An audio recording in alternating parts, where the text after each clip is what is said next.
Отымі сягой вчера, высох пол, металл простыл, от окопов пахнет пашней, метамин и простых. В полверсте, в кустах противник, тут шагам и пятым счет. Фронт, война, а вечер дивный по полям пустым идет. И откуда по пустому долетел, донесся звук добрый, давний знакомый звук вечерний. Майский жук. И ненужной горькой лаской растревожил он ребят, что росой покрытых касках по окопчикам сидят.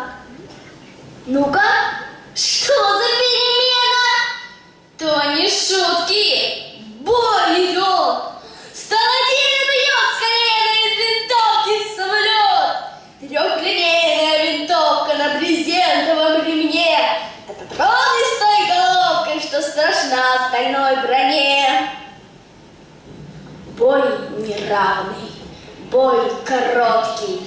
Самолет чужой с крестом покачнулся, словно лодка, зачерпнувшая бортом. Нагрянять пошел по кругу, гыркайте на луга, не задерживай, давай, в землю штопором езжай.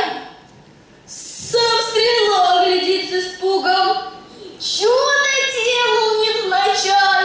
Скоростной, военный, черный, современный двухмоторный самолет стальной снасть. Ухнул землю забывая, шар земной пробить желая и в Америку попасть. Не пробил, старался слабо, видно, место прогадал. Кто стрелял, звонят из штаба, кто стрелял, куда попал. Адъютанты землю роют, дышит трубку генерал, разыскать пожалуйста героя. Кто стрелял? А кто стрелял?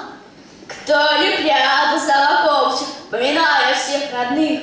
Кто он? Свой среди своих? Не зенитчик и не летчик, а герой не хуже. Вот он, сам стоит с винтовкой. Вот поздравили его. И как будто всем неловко, неизвестно чего. Виноваты, что ли, отчасти? И сказал сержант спроста: вот что значит парню счастье. Глядь, и орден, как с куста.